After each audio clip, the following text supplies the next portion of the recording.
안녕하세요. SNS 광고 마케터 자격증을 단기간에 쉽고 확실하게 배우실 수 있도록 준비해보았습니다.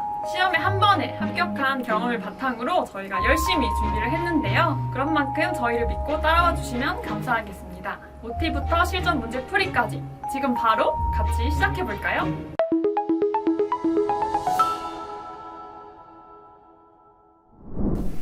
안녕하세요. SNS 광고 마케터 강의로 인사드립니다. EMPN 글로벌 김다정입니다. 여러분들이 쉽고 빠르게 자격증을 따실 수 있도록 알찬 강의 준비해보았습니다. 본격적인 강의에 앞서서 오늘은 간단하게 SNS 광고 마케터 자격증에 관해서 알아보는 시간을 가지도록 하겠습니다. 가장 먼저 SNS 광고 마케터 자격증이 왜 필요한가인 부분입니다. 제가 실제로 공부를 해본 경험을 바탕으로 말씀드리자면 해당 자격증 준비를 하게 되면 실무 경험이 없으신 분들이더라도 기본적인 이론에 대해서 많이 아실 수가 있어서 실무에 투입이 되게 되시면 도움이 많이 되실 것 같습니다. 그리고 마케터 취준생이시라면 해당 자격증이 있으면 보다 도움이 되겠죠? 해당 시험의 경우 총 80문항으로 소셜미디어의 이해 부분과 메타 광고, 유튜브, 카카오톡, 네이버 밴드, 기타 SNS 매체로 구성이 되어 있습니다. SNS 광고 시험이라고 해서 SNS 관련된 문제만 있으실 거라고 생각하실 수 있는데 유튜브, 카카오의 비중도 생각보다 높은 편입니다. 그리고 실제 시험 난이도는 카이트에서 제공된 샘플 문제와 거의 비슷했습니다. 합격 점수는 70점 이상이셔야 되고 최소 56문제 이상을 맞춰주셔야 합니다. 7월 29일까지 접수 기간이고 시험일은 8월 27일입니다. 응시 방법은 카이트 자격 검증 사이트에서 접수해 주시면 되고 응시료는 5만 원입니다. 저번 시험에 제가 직접 공부를 하면서 느낀 꿀팁을 드리자면 우선 자격증 서적을 구입을 하셔서 기본 개념을 가볍게 훑어봐 주시면 됩니다. 책을 추천드리자면 오른쪽에 있는 SNS 광고 마케터 1급 서적입니다. 저도 해당 서적으로 기본 개념을 훑으면서 공부를 했었습니다. 다음으로 실무자 분들이라고 하시면은 샘플 문제를 우선 풀어봐 주시고 샘플 문제 중에서 헷갈리는 단어나 개념은 다시 체크해서 공부해 주시면 됩니다. 샘플 문제와 기출 문제는 저희가 앞으로 강의로 제공해 드릴 거기 때문에 저희랑 같이 공부해 주시는 것도 매우 좋습니다. 샘플 문제의 경우는 제가 댓글에 첨부해 둘 테니 확인 부탁드려요. 다음 강의는 샘플 문제를 직접 함께 풀어보는 시간을 가지도록 하겠습니다. 감사합니다. 안녕하세요. SNS 광고 마케터 샘플 B형 강의를 하게 된 EMPN 글로벌 김다정입니다. 지난 준비에 앞서서 오늘은 바로 샘플 B형을 풀어보는 시간을 가지도록 하겠습니다. 시험의 내용은 우선 SNS의 이해, 메타포 비즈니스, 유튜브, 카카오톡, 네이버 밴드, SNS 매체 이렇게 구성이 되어 있습니다. 바로 문제 1번 풀어보도록 하겠습니다. 1번, 다음 중 인스타그램을 활용한 소셜 마케팅 전략에 대한 설명 중 틀린 것은 1번, 인스타그램 스토리 광고에 설문 스티커를 활용해서 반응을 이끌어낸다. 2번, 인스타그램 라이브로 고객들과 소통하며 충성 고객을 확보해 나간다. 3번, 피드와 스토리, 릴스 등 이미지와 동영상에 제품 태그를 삽입한다. 4번, 고객들에게 프로모션 내용에 대해서 DM을 지속적으로 보내어 참여를 유도한다. 정답은 4번입니다. 인스타그램에는 메신저인 DM 기능이 있죠. 이 DM은 기본적으로 개인 간에 1대1로 소통을 하는 매체라서 다수의 고객들에게 보내기에는 적합한 매체가 아니라고 볼 수 있습니다. 그리고 지속적인 DM 같은 경우는 오히려 고객들에게 반감을 살 수도 있기 때문에 정답은 4번입니다. 2번, 다음은 소셜미디어 플랫폼에 대한 설명이다. 설명에 맞는 매체는 무엇인가? 2016년 150개 국가 및 지역에서 75개 언어로 시작한 서비스다. 15초에서 3분 길이의 숏폼 비디오 형식으로 영상을 제작하고 공유할 수 있는 소셜 네트워크 서비스다. 음악과 결합된 챌린지에 많이 활용되는 서비스로 미국 대중음악 시장에도 큰 영향을 미치고 있다. 정답은 1번입니다. 아마 음악과 결합된 챌린지 이 부분에서 많은 분들께서 답을 추측하실 수 있었다고 생각하는데 틱톡 같은 경우는 15초에서 5분 길이의 숏폼 비디오 형식으로 중국의 바이트댄스가 개발을 했다고 합니다. 다음 문제는 다음 중 소셜미디어 플랫폼별 강약점에 대한 설명으로 틀린 것은 1번, 정보와 콘텐츠의 절대적인 양은 유튜브보다 인스타그램이 더 높다. 2번, 할인 프로모션 정보 전달은 페이스북보다 유튜브가 더 좋다. 동일한 취향과 취미를 가진 사람들과 소통을 하기는 네이버 밴드가 적합하다. 크리에이터가 수익 창출을 하기에는 유튜브가 적합하다. 정답은 2번입니다. SNS 같은 경우는 할인 프로모션을 진행을 했을 때 굉장히 좋은 매체이고, 유튜브 같은 경우는 영상을 통해서 크게 브랜딩을 할 때 좋은 매체이기 때문에 2번 같은 경우는 할인 프로모션 정보는 유튜브보다는 페이스북이 더 좋다가 되어야 정답이겠죠. 4번, 다음 중 인스타그램 공식 채널 운영 시 권장하는 전략이 아닌 것은 1번, 타깃 오디언스가 즐겨 검색하는 단어를 이용한 커뮤니티 해시태그를 활용. 2번, 프로모션 내용을 인플루언서가 리그램하여 포스팅. 3번, 인스타그램 크리에이터와 협업 시 브랜디드 콘텐츠 기능 활용.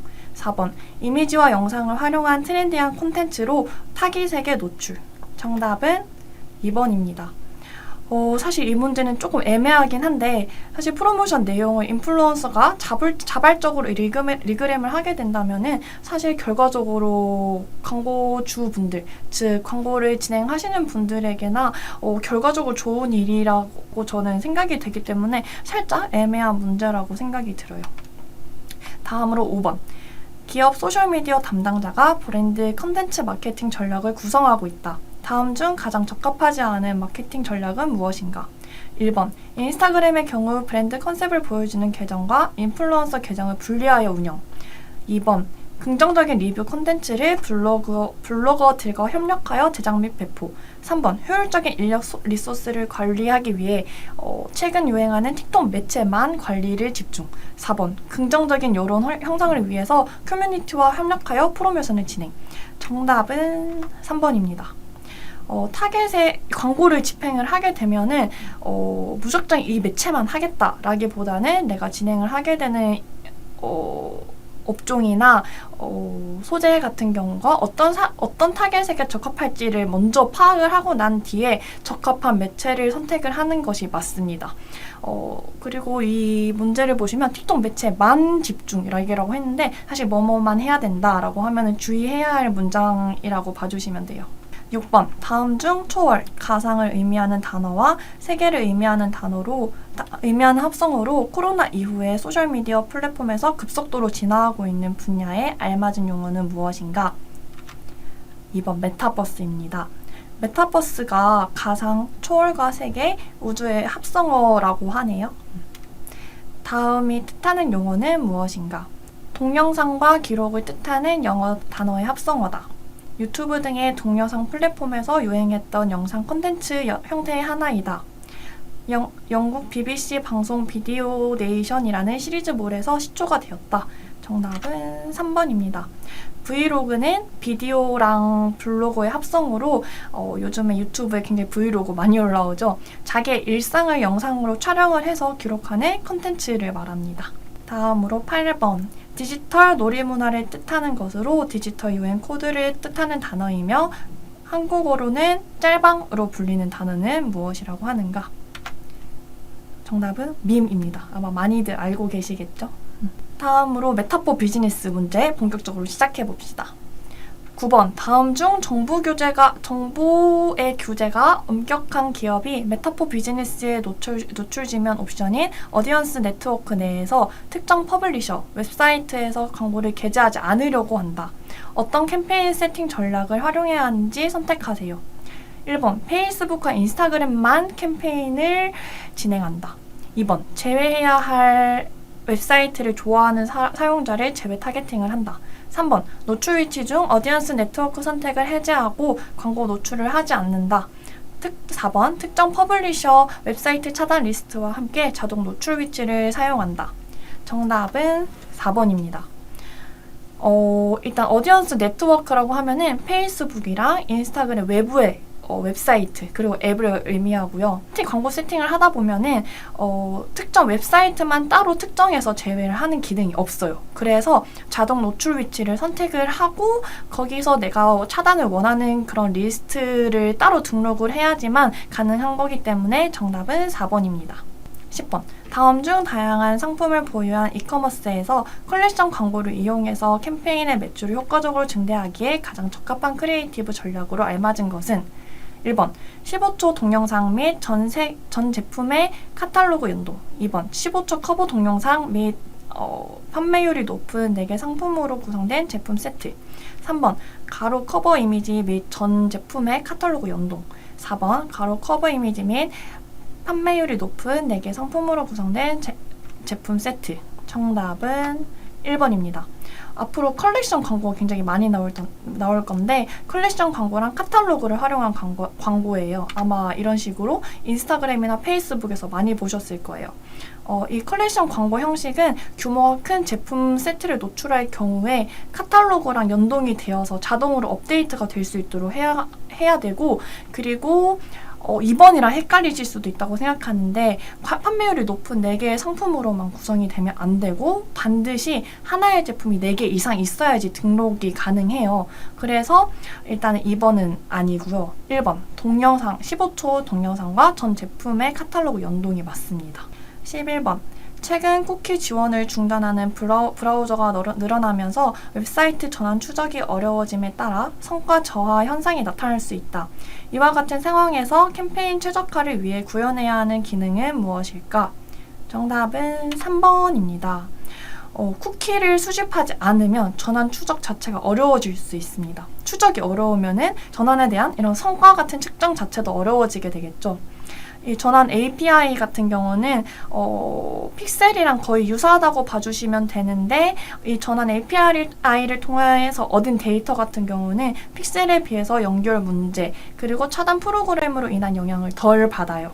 그리고 발견부터 전환에 이르는 고객의 여정의 전반에서 광고 성과와 기여를 더욱 정확하게 측정할 수 있다는 장점이 있어서 픽셀이 설치되어 있음에도 불구하고 iOS 14 이런 분들을 조금 더 성과를 잘 측정할 수 있다는 장점이 있습니다.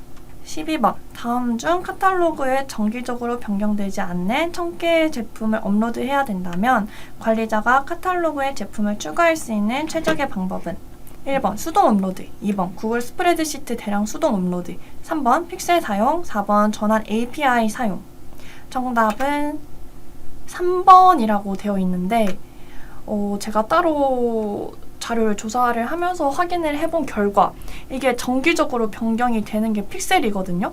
근데 정기적으로 이게 변경이 되지 않는 경우는 사실 수동으로 직접적으로 업로드를 해줘야 되는 경우라서 저는 1번인 것 같습니다. 애매한 문제라고 보실 수 있어요. 13번 다음 중 메타 다이나믹 캠페인을 준비하는 과정에서 메타 픽셀 SDK의 이벤트 값 중 필수 이벤트 값이 아닌 것은? 정답은 4번입니다. 다이내믹 캠페인에서 필요한 메타 픽셀 이벤트 같은 경우는 일단 뷰 컨텐츠, 누군가가 카탈로그의 제품을 조회한 경우, 그리고 add to cart, 누군가가 카탈로그의 제품을 웹사이트의 장바구니에 추가한 경우, 그리고 purchase, 누군가가 카탈로그의 제품을 웹사이트에서 구매한 경우, 이렇게 가 필수 이벤트 값인 거고, 이런 식으로 세팅을 할 때 다이나믹 형식 및 크리에이티브 이런 나오거든요. 그래서 이렇게 세 가지가 필수 이벤트 값이고 체크아웃은 아니다. 다음 중 메타 앱 캠페인을 준비하는 과정에서 앱 이벤트를 측정하기 위해 선택할 수 있는 측정 솔루션이 아닌 것은? 이거는 2번 메타 애플리케이션 API. 이건 사실 저도 틀렸는데 애플리케이션이라고 해서 사실 맞을 거라 생각했거든요. 그래서 이거는 외워주시는 게 좋을 것 같습니다. 15번 다음 중 브랜드의 TVCF 영상을 페이스북을 이용한 모바일 브랜드 캠페인에서 효과적으로 활용하기 위해 가장 적합한 방법은 무엇인가? 1번 브랜드 TVCF 영상의 스토리 전체를 보여주기 위해 무편집 버튼 사용. 2번 기존 영상 자산에 자막을 추가. 3번 최초 3초 이내에 브랜드 메시지를 노출하여 15초에서 30초 영상으로 재구성하여 사용. 4번 기존 영상을 1.91:1 포맷으로 변경하여 사용. 정답은 3번입니다. 동영상 광고로 흥미를 끌기 위해서는 동영상 초반에 가장 흥미로운 부분을 배치하는 것이 굉장히 중요하고요. 그리고 동영상 길이 같은 경우는 15초 이내로 제작을 해주셔야 조금 더 집중도가 높다고 보실 수 있습니다. 그리고 4번 같은 경우는 1.91대 1의 비율의 동영상은 페이스북 칼럼 그리고 메시지 또는 아티클에 적합한 포맷이라고 보실 수 있어요. 16번 브랜드에서 SNS 컬렉션 시즌 상품을 소개하려고 한다. 시즌 신상품 이미지 20개와 15초짜리 동영상을 함께 사용하여 구매 고려도를 높이고자 한다. 다음 중 가장 적합한 광고 크리에이티브 형식은? 그리고 이게 거의 비슷한 문제라서 제가 묶어서 여러분들께 정리를 해서 드리려고 가지고 왔거든요. 31번도 일단 같이 볼게요. 31번 다음 중 페이스북 광고 형식의 이용 중 카탈로그가 필요한 광고 형식은? 이건 아까도 제가 한번 카탈로그 관련해서 한번 문제를 보여드렸었는데 정답은 4번 그리고 컬렉션 광고입니다. 카탈로그가 필요한 광고 형식은 컬렉션 광고 이렇게 봐주시면 되고 이 두 개는 같이 간다고 봐주시면 될 것 같아요. 이런 컬렉션 광고는 고객이 제품을 발견을 하고 나서 구매까지 가장 자연스럽게 이어질 수 있는 광고 형식으로 아마 뷰티나 의류 이런 업종에서 굉장히 많이 지금도 진행을 하고 있기 때문에 여러분들도 많이 봐주셨을 거예요. 이런 식으로. 다음 중 모바일용 크리에이티브 스토리텔링 기법이 아닌 것은? 1번 버스트 스토리 구조를 전면에 드러내고 즐거움을 선사해서 끝까지 시청하게 만듦. 2번 셔플 트레일러와 같이 컨텐츠 짜집기를 하여 첫 3초에서 6초 이내에 주요 장면을 구성. 펄스 스토리 구조를 패턴화하여 다음 순간 어떤 장면이 나올지 기대감 생성. 4번 전개 어느 정도의 시간 흐름을 통해 스토리를 전개. 정답은 4번입니다. 모바일용 크리에이티브 스토리텔링 기법에는 오른쪽에 나와 있는 것과 같이 분배랑 동영상, 연속 사진 동영상, 간헐적 동영상, 역순 동영상, 짜집기 동영상 이렇게 있고요. 전개는 없습니다. 18번 다음에서 설명하는 브랜드가 선택해야 할 입찰 방식으로 알맞은 것은? 브랜드는 광고에 대한 도달과 광고 비용 지출의 예측을 중요하게 생각한다. 예산이 한정되어 있으므로 선택한 기간에 타겟 고객의 빈도를 기준으로 광고를 집행하고 싶다. 28번도 거의 유사한 문제거든요. 한번 문제 일단 봐볼게요. 브랜드 캠페인 진행에 있어서 도달 및 빈도를 조절하는 광고를 구매할 계획이다. 다음 중 해당 캠페인의 광고 인벤토리에 작용할 계제 비용 방식으로 적합한 것은? 정답은 CPM입니다. CPM 같은 경우는 코스트 퍼 밀레니엄이라고 해서 1000회 노출당 비용이에요. 빈도 같은 경우는 도달이랑 노출을 나타내는 측정치로 예를 들어 문제에서 도달이랑 빈도를 조절하고 싶다. 그리고 뭐 도달에 대한 예측이 필요하다 하면은 이 CPM을 통한 계제 비용 방식이 정답입니다. 19번 다음에서 설명하는 브랜드에는 어떤 목표가 사용되어야 할까요? 자사 페이스북에서 신규 고객이 제품을 활용하고 메신저를 통해 대화하도록 유도함으로써 잠재 고객을 확보하고자 한다. 저렴한 비용으로 잠재 고객과의 대화 수를 최대화하고자 한다. 정답은 1번입니다. 아마 이 문제에서 사실 답이 다 나와 있는데 메시지 전달을 목표로 한 메신저 연결 광고가 가장 적합하겠죠. 이 메신저 연결 광고 같은 경우는 메신저 대화 수를 최대화하기 위해서 연결을 늘릴 수 있는 광고라고 봐주시면 돼요. 다음 중 캠페인의 KPI가 400만 동영상 조회를 달성하면 동영상 조회당 비용을 30원 이하로 유지하고자 할 때 적절한 예산은 얼마인가? 정답은 3번입니다. 굉장히 간단한 문제인데 400만 동영상 조회를 달성하고자 하니까 400만에 그리고 30원 이하이면은 30원 이렇게 곱하면은 1억 2천만 원이 되죠. 이런 1억 2천만 원이 최소 비용이라고 볼 수 있으니까 광고를 집행할 때 이 정도 예산을 확보를 해둘 필요가 있습니다. 그래서 정답은 3번입니다. 메타 비즈니스에서 지원하는 광고 형식에 대한 설명이 적합하지 않는 것을 고르시오. 1번 뉴스피드 또는 인스타그램 피드는 정사각형 이미지와 4대 5의 비율의 동영상이 적합하다. 2번 스토리는 인터랙티브 요소나 스티커들을 활용하여 참여를 유도할 수 있다. 3번 인스트림 동영상은 버티컬 영상이 적합하다. 4번 메신저의 홍보 메시지는 모바일 전용이며 1.91대1 또는 16대9 이미지가 효과적이다. 정답은 3번입니다. 인스트림 동영상은 광고가 포함된 동영상의 표시를 위해서 이런 버티컬, 세로가 아닌 가로 방향의 16대9 비율이 가장 적합합니다. 스토리 같은 경우는 반대로 이렇게 세로로 보기 때문에 세로 방향의 9대16이 적합하겠죠. 22번. 다음에서 설명하고 있는 내용에 적합한 구매 유형과 옵션 기능으로 알맞은 것은 클라이언트의 제품 영상을 스토리텔링 형태로 노출하기 위해 타겟 그룹에게 광고 한 편을 보여준 뒤에 2편을 보여주고자 한다. 1편을 보여준 뒤에 2편을 보여줘야 되니까 일단은 순차 게재라고 봐줄 수 있죠. 여기서 이제 구매 유형을 선택을 해야 되는데 이거는 같이 한번 봐보시면 될 것 같습니다. 일단은 SNS에서 캠페인을 만들 때 이렇게 경매랑 도달 및 빈도 이 두 가지 중에 선택을 할 수 있어요. 이 경매 같은 경우는 자동으로 가장 성과가 높은 광고를 얘네가 페이스북에서 파악을 하고 나서 세트에서 해당 광고를 더욱 많이 게재를 하게 되는 거고, 도달 및 빈도 같은 경우는 이러한 게재랑 빈도 관리를 제가 직접 해서 순서나 일정을 저희가 변경을 할 수 있어요. 그래서 얘네가 1편을 보여준 뒤에 2편을 보여주고자 한다면은 당연히 경매가 아니라 도달 및 빈도를 선택을 해서 1편을 보여주고 2편을 보여줄 수 있는 순차 게재를 선택하는 게 맞기 때문에 정답은 4번입니다. 23번. 다음 중 메타포 비즈니스의 다이내믹 광고에서 제공하는 카탈로그의 업종이 아닌 것은? 정답은 3번입니다. 이것도 외워주시는 게 좋을 것 같아요. 24번. 다음 중 메타포 비즈니스 광고 시스템에서 맞춤 타겟을 만들고자 할 때 타겟 생성 시 사용할 수 있는 소스 옵션이 아닌 것은? 정답은 4번입니다.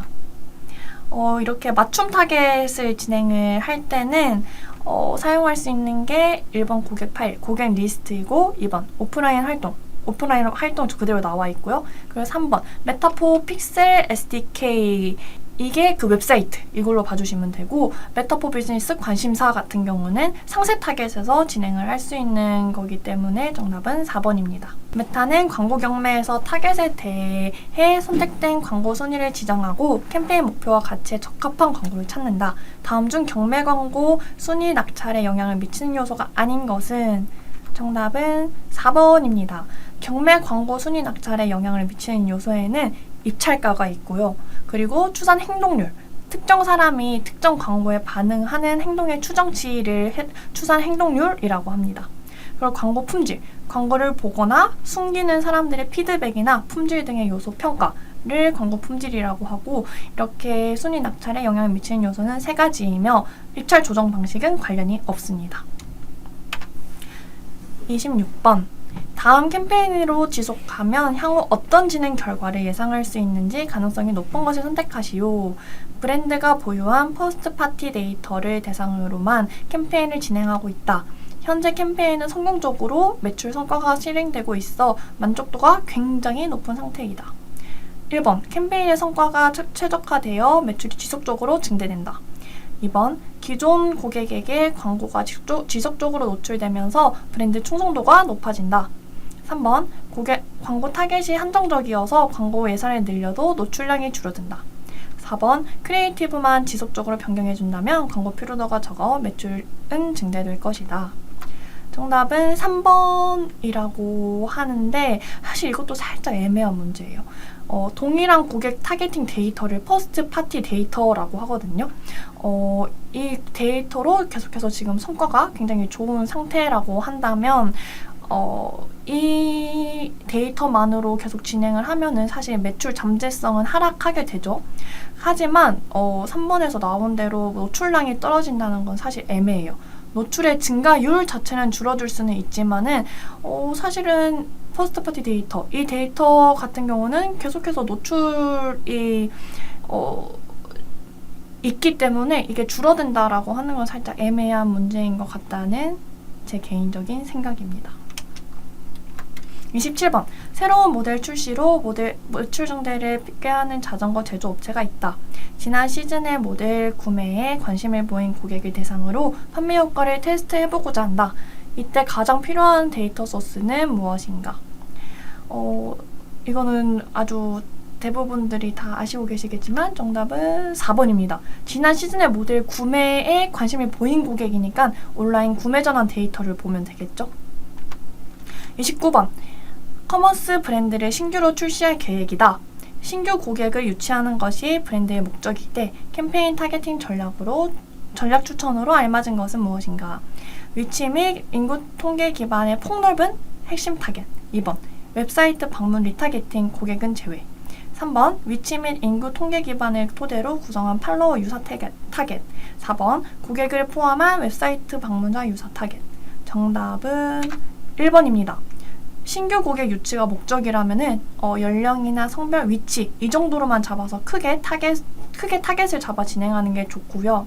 4번의 유사 타겟이 무엇인가 궁금하실 수도 있어가지고 제가 가져왔습니다.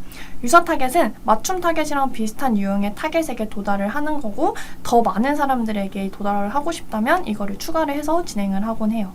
30번. 다음 중 메타4 비즈니스의 광고 캠페인 목표에 적합하지 않은 것은 1번 브랜드 인지도 증대, 2번 페이스북 페이지 좋아요, 3번 트래픽, 4번 매장 유입입니다. 페이스북 광고 캠페인을 만들 때 이렇게 인지도, 관심 유도, 전환 이렇게 세 가지로 나눠지게 되는데 각각 보시면 브랜드 인지도 정제도 있고 트래픽도 있고 매장 유입도 있는데 페이스북 페이지 좋아요 같은 경우는 목표로 따로 없습니다. 정답은 2번. 32번. 메타4 비즈니스의 이미지 광고 모범 사례를 설명하고 있는 내용에서 광고에 적합한 크리에이티브 접근 방식 중 틀린 것은 1번. 페이스북의 다양한 노출 위치에 권장되는 화면 비율을 사용하기. 2번. 제품이나 서비스 브랜드를 이미지 내에 노출하여 메시지를 효율적으로 전달하기. 3번. 이미지 자체의 배너와 같은 정보를 담은 텍스트로 정보를 전달한다. 4번. 최소 픽셀 크기의 요구사항을 확인하여 광고가 흐려지지 않도록 한다. 정답은 3번입니다. 광고 이미지에 포함되는 텍스트 비율은 정말 최소화하는 게 굉장히 좋고요. 페이스북에서 권장하기를 20% 미만이라고 합니다. 이미지 내에는 최대한 간결한 메시지를 통해서 고객들에게 메시지를 전달을 하는 게 굉장히 좋은 소재라고 볼 수 있어요. 33번. 다음 중 메타에서 성과 측정을 위해 제공하는 데이터 소스 및 기능이 아닌 것은 정답은 4번입니다. 메타 픽셀 같은 경우는 웹사이트에 설치를 해서 성과 측정이랑 최적화하기 위한 코드 조각이고요. 전환 API는 웹이나 오프라인 이벤트 그리고 고객 행동을 서버에서 페이스북으로 바로 공유를 하면서 픽셀과 함께 사용하며 성과 및 측정 개선을 할 수 있는 기능입니다. 메타 SDK는 앱에서 취하는 행동 파악이나 이런 성과를 측정을 하는 분석 도구라고 볼 수 있어요. 정답은 4번입니다. 34번. 다음에서 목표 달성에 대한 평가를 하는데 가장 좋은 KPI는 무엇인가? 브랜드의 올해 가장 중요한 목표는 매출을 올리는 것이다. 매출이라고 하면은 정답은 1번. 전환수를 보는 게 가장 좋겠죠? 35번. 메타의 비즈니스 솔루션은 각 플랫폼과 기기 전반에 걸쳐 성과 측정 및 인사이트를 파악할 수 있다. 다음 중 그것을 가능하게 하는 것은 정답은 2번이라고 하는데 이것도 오류인 것 같아요.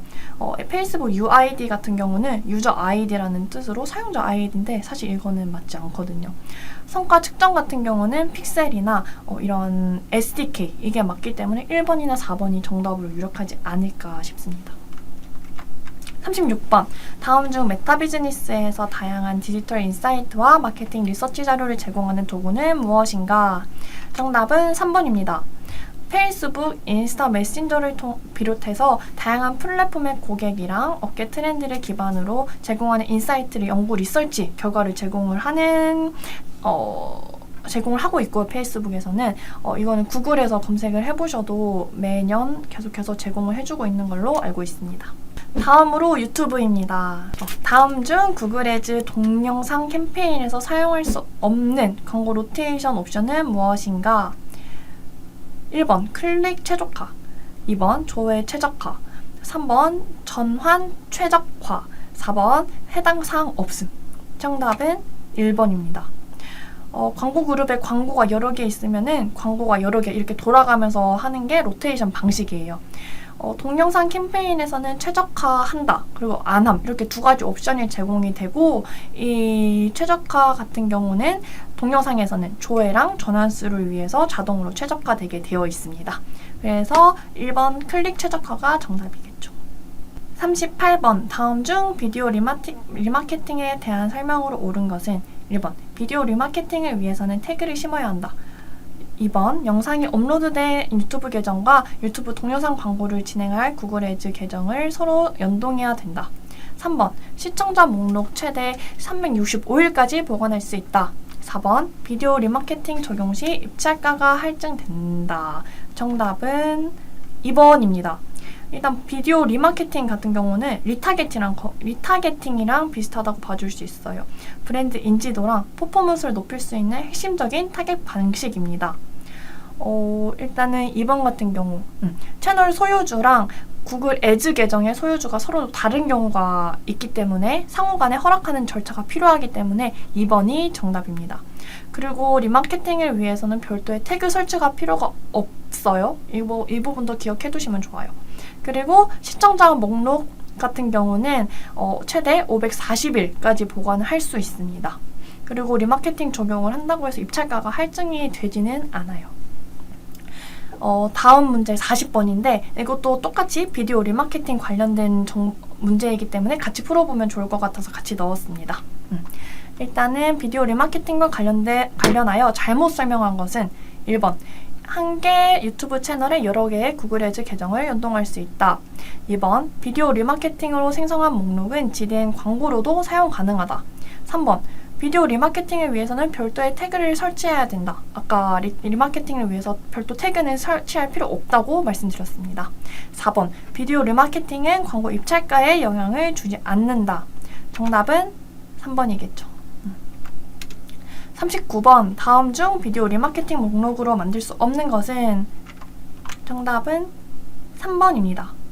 이렇게 제가 참고를 하시라고 제가 적어놨는데 비디오 리마케팅 목록에는 채널 페이지를 방문한 사람, 그리고 채널의 동영상 광고를 조회한 사람, 동영상을 좋아한 사람, 댓글을 쓴 사람, 공유한 사람, 구독한 사람, 그리고 특정 동영상을 또 조회한 사람, 이런 특정 동영상을 광고로 또 조회한 사람, 이렇게 다 리마케팅 목록으로 가능하나 사실 광고를 건너뛴 시청자는 얘네도 잡아낼 수 없겠죠.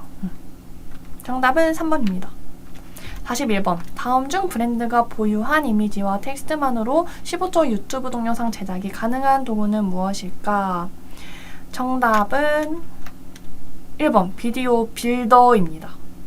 그리고 다음 중 구글의 맞춤형 메시지 동영상 자동화 솔루션으로 타겟 그룹별 맞춤 크리에이티브를 전달하는 방식의 도구는 무엇일까? 정답은 3번 디렉터 믹스입니다. 저도 사실은 모르고 있는 도구가 많아서 살펴봤는데 비디오 애드 시퀀싱 같은 경우는 원하는 광고 순서로 스토리텔링 광고를 진행하고 싶을 때 사용할 수 있는 도구이고, 디렉터 믹스는 타겟 고객별 맞춤형 메시지를 담아서 많은 수량의 동영상을 빠르게 제작할 수 있는 솔루션이라고 해요. 그리고 범파이드 같은 경우는 광고죠. 광고 노출 시간이 6초 이내로 매우 짧은 것이 특징이고 건너뛰기 없는 직관적인 메시지로 임팩트 있게 메시지를 전달할 필요가 있을 때 진행하는 광고입니다. 그리고 참고로 비디오 빌더는 더 이상 사용되지 않는다고 해요. 43번 다음 중 비디오 액션 광고에서 지원하지 않는 추가 기능은 무엇인가? 정답은 4번입니다. 비디오 액션 광고 같은 경우는 제가 예시를 들어두었는데 하나의 자동화된 캠페인으로 유튜브 안팎에서 더 많은 권한을 유도할 수 있도록 최대한 간단하고 비용이 효율적인 방법이고요. 비디오 액션 광고에는 사이트 링크, 그리고 프로덕트 피드, 그리고 앱 딥 링크 기능은 제공을 하는데 지도 기능은 따로 제공하지 않습니다. 44번. 다음 중 어린이 시청자만을 위한 맞춤 앱으로 가장 안전한 환경에서 광고 노출이 가능한 계정 위치는 정답은 유튜브 키즈입니다. 다음 45번. 다음 중 TV 방송사와 웹 오리지널 콘텐츠 채널을 선별해 판매하는 유튜브 예약형 광고 상품은 무엇인가? 정답은 프라임팩입니다. 그 유튜브 프리미엄 같은 경우는 여러분들도 아마 구독해 주실 수도 있는데 광고 없는 동영상 시청이 가능한 그러한 상품입니다. 다음 46번. 다음 중 유튜브 홈페이지 최상단에 노출되면서 원하는 노출량만큼 구매해서 노출시키는 광고 상품은 1번. CPM 마스트 헤드입니다. 아마 많은 분들이 보셨겠죠? 이것도 기억해 두시면 좋을 것 같습니다. 47번. 다음 중 광고 구매 방식이 다른 한 가지 상품은 무엇인가? 정답은 제가 봤을 때 답은 없습니다. 트루브 디스커버리랑 트루브 비디오 디스커버리 같은 경우는 같은 말이에요. 그리고 이 명칭 자체가 최근에 인피드 동영상 광고로 아예 변경이 되었고, 이 인피드 동영상 같은 경우는 CPV 형식입니다. 그리고 CPM 마스터헤드는 이름에 나와 있듯이 CPM이고요. 그리고 범퍼헤드 같은 경우도 CPM입니다. 그래서 답은 없습니다. 48번. 다음 중 유튜브 광고 성과를 측정할 수 있는 솔루션으로 광고 상기도와 브랜드 인지도 등을 측정할 수 있는 도구는 무엇일까요? 정답은 2번입니다. 아마 이런 거 한 번쯤 해보셨을 거예요. 유튜브 동영상 보기 전에 뭐 요즘 최근에 사용해봤던 향수 이런 식으로 서베이를 할 수 있는 그런 도구고요. 무료로 진행을 할 수 있어서 광고주분들도 한번 이용을 해보셔도 괜찮을 것 같습니다. 그리고 도달범위 플래너 같은 경우는 유튜브 캠페인의 성과 예측을 해주는 플래닝 도구라고 봐주시면 됩니다. 49번. 다음 중 트루브 동영상 광고에서 사용할 수 없는 타겟팅은 무엇인가? 정답은 4번입니다. 구글 애즈 사용자 타겟팅 방법에는 크게 인구 통계랑 잠재 고객 세그먼트 이렇게 나눌 수 있어요. 인구 통계 같은 경우는 성별, 연령, 자녀 유무, 가계 소득 이런 식으로 타겟팅을 할 수 있는 거고, 잠재 고객 세그먼트 같은 경우는 관심 분야, 습관, 구매 계획, 맞춤 잠재 고객 이런 식으로 좀 예를 들어 최근에 이사를 함 아니면 최근에 결혼함 이런 식으로 따로 잠재 고객을 타겟팅 할 수 있어요.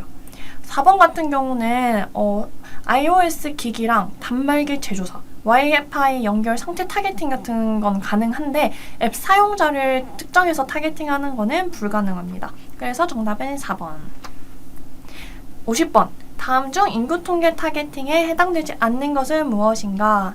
정답은 4번입니다. 아까 설명드렸듯이 인구 통계 타겟에는 성별, 연령, 자녀 유무, 가계 소득이 있습니다. 이 거주지, 지역 타겟의 경우는 별도로 다루고 있습니다. 51번. 다음 중 콘텐츠 기반의 타겟팅이 아닌 것은 무엇인가? 정답은 2번입니다. 구글 애즈에 들어가 보시면은 이렇게 컨텐츠 타겟을 할 수 있게 오른쪽과 같이 나눠져 있는데 보시다시피 주제, 계제 위치, 키워드 이렇게 나눠져 있고요. 리마케팅 같은 경우는 사용자 기반 타겟팅이라고 봐주시면 됩니다.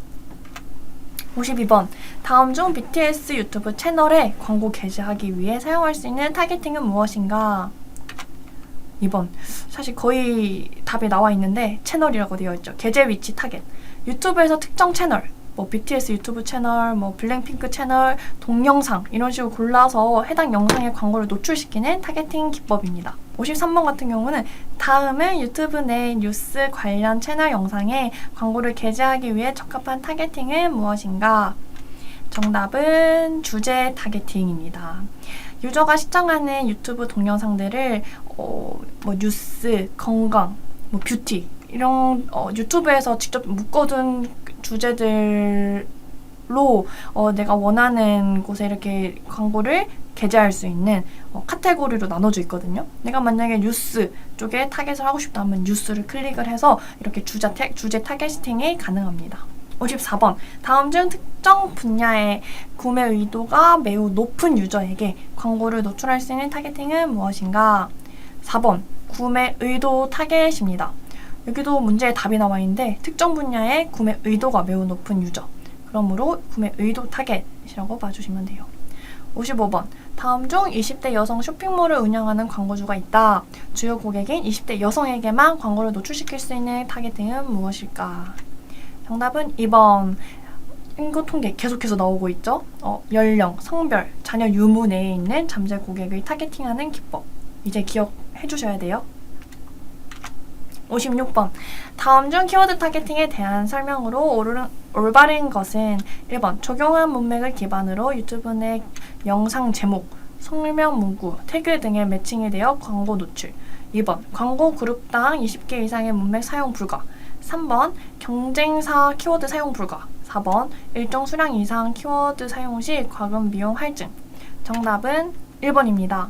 키워드 타겟팅은 적용한 문맥을 기반으로 해서 제가 만약에 뭐 전원주택이라는 키워드를 넣었다고 하면은 유튜브 내에 뭐 전원주택 관련된 영상 제목에 아마 전원주택 잘 고르는 법 이런 영상에 광고가 노출이 되는 거겠죠? 이런 식으로 키워드 타겟팅이 가능하고 2번 같은 경우는 광고 그룹당 20개 이상의 문맥 사용이 불가하다고 했는데 사실 유튜브에서 20개 정도로만 진행을 하는 걸 권장을 하고 있기는 하지만 그 이상도 충분히 가능하다는 거. 그리고 경쟁사 키워드 사용도 가능하고 일정 수량 이상 키워드 사용 시 과금 비용은 절대로 붙지 않는다. 정답은 1번입니다. 57번 다음 중 브랜드 인지도 개선을 목표로 트루브 캠페인 진행 시 가장 중요하게 평가해야 할 실적은 무엇인가? 정답은 2번입니다. 브랜드 인지도 개선을 위해서는 동영상 조회수가 매우 높아야 되는데 이런 조회수 같은 경우는 조회율, 그러니까 노출 대비 조회 비율이 굉장히 중요하고 조회당 비용도 낮을수록 좋겠죠? 그렇기 때문에 2번입니다. 58번 다음 중 유튜브 애널리틱스를 통해 확인할 수 없는 지표는 무엇일까? 1번 영상 재생 위치, 2번 영상 시청자 연령 및 성별, 3번 영상을 시청하지 않고 건너뛴 시청자 비율, 4번 영상 시청 시간. 정답은 2번입니다. 근데 이것도 정답 오류라고 생각이 돼요. 제가 유튜브 분석 고급 모드에서 확인할 수 있는 정보를 확인을 해봤는데 이렇게 1번 영상 재생 위치도 나와 있고 연령이나 성별 또한 확인이 가능하다고 나와 있고요. 그리고 영상 시청 시간 또한 동영상 이쪽에서 확인을 할 수 있는 정보로 나와 있어서 정답은 3번이라고 생각이 됩니다. 59번 다음 중 특정 키워드가 포함된 영상, 특정 연령 및 성별 등을 제외하는 타겟팅 방식은 무엇인가? 이것도 문제에 답이 나와 있습니다. 바로 제외 타겟팅. 제외 타겟팅 같은 경우는 아까 컨텐츠 타겟팅에서 이렇게 제외할 수 있거든요.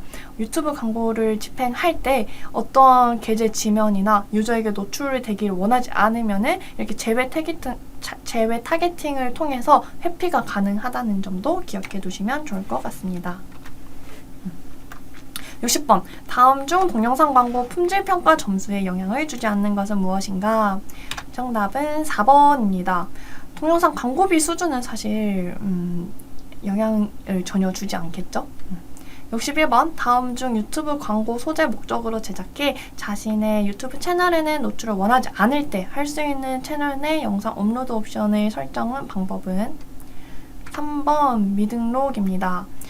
영상 URL을 입력을 하고 들어온 사람들만 시청이 가능하고 해당 영상 같은 경우는 유튜브 채널엔 노출되지 않는 상태고요. 저희 같은 경우도 편집 이전에 라이브를 할 때 미등록으로 등록을 해두고 이렇게 교육을 진행을 하고 있습니다. 62번 다음 중 유튜브 광고 형식이 아닌 것은 무엇인가? 정답은 4번이라고 합니다. 4번 같은 경우 아까도 보셨듯이 최상단에 이렇게 노출이 되면서 원하는 노출량만큼만 구매를 해서 노출시키는 광고 상품이긴 한데 말이 좀 덜 들어간 것 같아요. 구글 애즈에서 사용할 수 있는 광고 형식이 아닌 것은이라고 하면 4번이 맞습니다. 구글 애즈에서는 이렇게 동영상 광고 1, 2, 3번 모두 집행이 가능하고요. 1번 같은 경우는 GDN 이렇게 가능합니다. 정답은 4번. 63번 다음 중 맞춤 관심 분야 잠재 고객을 구축하는 데 사용되는 요소는 무엇인가? 정답은 4번입니다. 구글 고객센터에서 제가 검색을 해봤는데 맞춤 세그먼트를 사용을 하면은 관련 키워드, URL, 그리고 앱 등을 입력을 해서 이상적인 잠재 고객에게 도달할 수 있다라고 나와 있습니다. 정답은 4번. 64번. 다음 중 구글 애즈 광고 캠페인에서 특정 기기 타겟팅에 대한 설명으로 잘못된 것은 정답은 4번. 특정 TV 브랜드 타겟팅은 불가능해요. 특정 기기 타겟 같은 경우는 휴대전화, LG 쓰는지, SK 쓰는지, KT 쓰는지 이거 다 가능하고, 그리고 핸드폰 제조사, 삼성, 아이폰 이렇게 나눠서 가능하고, 3번 컴퓨터, 휴대전화, 태블릿 타겟팅 이렇게 가능합니다. 65번 크리에이티브 제임스는 유튜브를 통해 자신이 자유롭게 창작하고 새로운 기회를 찾으면서 돈을 벌고 있습니다. 다음 중 유튜브의 수익 창출 프로그램을 바르게 설명한 것은 1번 크리에이티브는 특정 구독자 수를 초과하면 수익금을 받는다. 2번 크리에이터는 유튜브 컨텐츠를 업로드할 때마다 수익금을 받는다. 3번 크리에이터는 브랜디드 컨텐츠 제작, PPL을 하면 수익금을 받는다. 4번 크리에이터는 콘텐츠에 게재되는 광고를 통해 수익금을 받는다. 정답은 4번입니다. 콘텐츠 광고를 보게 되면 중간중간에 광고가 붙잖아요. 이 광고를 통해서 수익금을 받으시게 돼요. 정답은 4번. 66번 다음 중 영상 시청 위치를 확인할 수 있는 유튜브 애널리틱스 내 정보는 무엇일까? 정답은 1번입니다. 이런 식으로 유튜브 애널리틱스에 들어가게 되면은 트래픽 소스를 보실 수 있어요. 67번 다음 중 유튜브 콘텐츠, 영상 설명 문구 등 내에 사용이 가능한 외부 링크는 1번 멀웨이를 설치하는 웹사이트나 앱으로 연결되는 링크. 2번 음란물로 연결되는 링크. 3번 기업의 상호적인 내용이 들어간 홈페이지, SNS 페이지, 이벤트 페이지. 4번 사용자의 로그인, 사용자 인증번호, 금융정보 등을 피싱하는 웹사이트 또는 앱으로 연결되는 링크. 사실 3번 외에는 다 너무 안 될 것 같은 링크들이긴 하죠. 네, 68번 다음 중 유튜브 커뮤니티 가이드에 위반되지 않는 것은 1번 과도하게 자주 게시되거나 반복되거나 뚜렷한 대상이 없고 다음 내용을 하나 이상 포함된 콘텐츠. 2번 제목 썸네일 설명란을 이용하여 사용자가 콘텐츠 내용을 다른 내용으로 오해하도록 하는 콘텐츠. 3번 내용이 같거나 뚜렷한 대상이 없거나 반복적인 댓글을 대량 게재하는 행위. 4번 좋아하는 가수의 뮤직비디오 영상을 자신의 유튜브 채널 내 재생 목록으로 만드는 행위. 당연히 4번. 이거는 저도 계속해서 제가 좋아하는 가수 BTS 재생 목록으로 만들고 있습니다. 다음으로 카카오입니다. 69번 다음 중 카카오 비즈보드에서 랜딩 페이지로 적합하지 않는 것은 정답은 4번입니다. 캠페인을 만들게 되면은 보실 수 있는데 이렇게 랜딩 유형을 선택하실 수 있어요. URL, 카카오페이 구매, 챗봇 다 가능한데 카카오 채널은 따로 랜딩이 불가능합니다. 다음 중 카카오 광고의 소재 유형이 아닌 것은 정답은 4번입니다. 필친 메시지는 이제 카톡 채널 메시지라고 하죠. 검색 광고도 사실 있기 때문에 텍스트가 불가능하다라고 하기는 살짝 애매하긴 한 문제죠. 71번 다음 중 카카오 비즈보드의 캠페인 목적이 아닌 것은 정답은 3번입니다. 이것도 캠페인 만들기 하실 때 보실 수 있는데 이렇게 비즈보드 유형을 클릭을 하면 아래와 같이 광고 목표에 전환, 방문, 도달 이렇게 가능합니다. 콘텐츠 공유는 아니에요. 72번 다음 중 카카오 비즈보드 그룹 내에서 맞춤 타겟으로 설정할 수 있는 것이 아닌 것은 정답은 4번입니다. 이렇게 맞춤 타겟 하실 때 보실 수 있는 픽셀 앤 SDK 그리고 카카오 사용자 고객 파일, 광고 반응 타겟은 가능하나 페이스북 친구 리스트는 불가능하다는 점. 73번 다음 중 카카오 비즈보드의 캠페인 내에서 최소 1 예산은 얼마인가? 3번 5만원입니다. 5만원 이상 10억원 이하라고 카카오에 나와 있습니다. 74번 다음 중 카카오톡 채널 광고의 목표로 적합한 것은 채널 광고 같은 경우는 이렇게 광고 유형을 선택을 하면은 도달밖에 불가능해요. 도달만 가능해요. 기억해주세요. 다음으로 네이버 밴드입니다. 75번. 다음 중 네이버 광고 상품의 타겟팅과 광고 집행 방법에 대해서 올바르지 않은 것은 1번. 풀스크린 광고는 성별, 시간, 디바이스 등 다양한 타겟팅 방법이 가능하다. 2번. 네이티브 광고와 스마트 채널 광고는 앱, 광고심사 타겟팅 외에 맞춤 타겟 설정이 가능하다. 3번. 풀스크린 광고는 랩사와 대행사를 통해서 집행이 가능하다. 4번. 네이티브 광고와 스마트 채널 광고는 대행사 외에 직접 운영이 가능하다. 정답은 1번입니다. 풀스크린 광고는 이렇게 제가 이미지도 같이 넣어뒀는데 밴드 앱을 종료할 때 전면에 노출되는 안드로이드 전용 광고이고요. 이렇게 성별 타겟팅만 가능해요. 그래서 뭐 시간이나 디바이스 이런 광고는 불가능하고 1일에 1광고주 단독 노출 광고이기 때문에 당연히 시간 타겟팅은 불가능하다고 봐주시면 됩니다. 네이티브 광고 같은 경우는 네이버 밴드에서 색을 탭 영역에서 노출되는 피드 형식 광고이고, 스마트 채널 광고는 아마 뒤에서도 문제에 나올 건데 채팅 최상단 그리고 새 소식 최상단에 노출되는 광고입니다. 정답은 1번. 76번. 다음 중 네이버 밴드 광고인 스마트 채널 광고에 대한 설명으로 틀린 것은 1번. 밴드의 폼, 새 소식, 채팅 최상단에 노출된다. 2번. 최소 입찰가는 CPM 2,000원, CPC 11원이다. 3번. 타겟팅 옵션은 네이티브 피드 광고와 동일하다. 4번. 밴드 영역 상단 고정 노출로 주목도를 높일 수 있다. 정답은 4번입니다.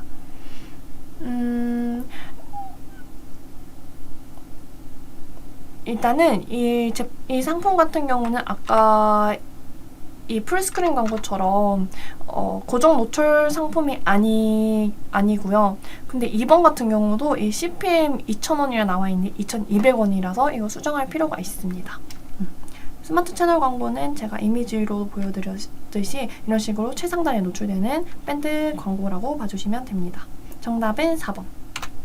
77번. 다음 중 네이버 밴드 광고인 네이티브 피드 광고의 세팅에 대한 설명으로 틀린 것은 1번. 맞춤 타겟 설정은 고객 파일, MAT 타겟, 유사 타겟을 설정할 수 있다. 2번. 맞춤 타겟은 고객 수에 대하여 제한이 없다. 3번. 지역 타겟을 설정할 수 있으며 광역시는 9단위, 일반도는 군 단위까지 가능하다. 4번. 안드로이드와 iOS를 나눠서 타겟팅이 가능하다. 정답은 4번입니다. 맞춤 타겟 같은 경우는 광고주의 브랜드를 알고 있거나 접한 적이 있는 대상에게 광고를 집행할 수 있는 광고이고요. 4번 같은 경우는 앱 기설치자 노출 제외 타겟팅은 안드로이드만 가능합니다. 그래서 일단 4번은 정답이 아닙니다. 78번. 다음 중 네이버 밴드 광고인 네이티브 피드 광고의 타겟 세팅에 대한 설명 중 틀린 것은 1번. 상세 타겟 설정은 관심사 타겟, 구매 의도 타겟, 검색 타겟이 있다. 게재 위치 타겟은 네이버는 기본 노출 설정이 되며 패밀리 매체에 대한 추가 노출을 설정한다. 3번. 소재 선택은 최적화, 성과 가중, 균등 방식이 있다. 4번. 1일 노출 빈도를 설정할 수 있다. 일단 1번부터 보면은 정답은 2번입니다. 일단 1번부터 보면은 상세 타겟 설정에는 이렇게 관심사, 구매 의도 타겟, 그리고 위에 보시면 카테고리 목록, 검색 이렇게 있고요. 2번 같은 경우는 왜 틀렸냐면은 이렇게 네이버는 기본 노출 설정이 아니고 네이버도 클릭을 안 하면은 네이버 밴드 이쪽에만 노출시킬 수 있으세요. 그렇기 때문에 2번이 정답이고, 3번 소재 선택 방식은 이런 식으로 최적화, 성과 가중, 균등 이렇게 나눠져 있고, 노출 빈도도 뭐 1일에 3회 노출시킬 수 있다. 뭐 1일에 몇 회 노출시킬지 제가 설정이 가능합니다. 드디어 마지막, 그 외의 SNS 문제입니다. 79번. 다음에서 설명하는 매체 광고는 무엇인가? 타임라인 테이크오버. 24시간 동안 홈 타임라인의 첫 광고 지면을 독점하는 동영상 광고. 트렌드 테이크오버. 24시간 동안 실시간 트렌드 리스트의 상단을 독점하는 해시태그 광고. 트렌드 테이크오버 플러스. 트렌드 테이크오버의 업그레이드 형태로 트렌드 탭 상단에 이미지 동영상 GIF와 함께 노출시켜 주목도가 높은 광고. 정답은 1번입니다. 이거 사실 저도 처음에는 뭘까 했는데 그냥 저도 뭐 타임라인 테이크오버 이렇게 아예 외워버렸습니다. 여러분들도 외워주시면 될 것 같아요. 80번. 다음에서 설명하는 특성에 대한 명칭은 채팅으로 소비자와 소통하면서 상품을 소개하는 스트리밍 방송. 가장 큰 특징은 상호 소통이다. 생방송이 진행되는 동안 이 이용자들은 채팅을 통해서 진행자 혹은 다른 구매자와 실시간 소통이 가능하다. 이거는 라이브 커머스입니다. 요즘에 뭐 네이버도 그렇고 카카오도 그렇고 이거 많이들 하고 계시죠? 이렇게 80문제 전부 맞춰봤습니다. 여러분들이 어떻게 들으셨을지 모르겠지만 아마 헷갈리는 문제도 많으실 거고 궁금한 부분이 분명히 있으실 거라고 생각하는데 이거는 아닌 것 같은데 하시는 부분이 있으시면은 언제든지 댓글로 달아주시면 저도 정성스레 답변을 하도록 하겠습니다. 그리고 피드백이 필요하다 하시는 부분이 있으면은 댓글로 남겨주시면 그것 또한 제가 같이 첨부를 해서 추가로 뭐 영상을 찍든지 뭐 댓글로 답을 하도록 하겠습니다. 이렇게 비영 들어주셔서 감사하고 아마 다음에는 직전에 나왔던 문제로 찾아뵙게 될 것 같아요. 그때 또 다 함께 한번 열심히 문제 풀어보는 시간 갖도록 하면 좋을 것 같습니다. 네, 들어주셔서 감사합니다.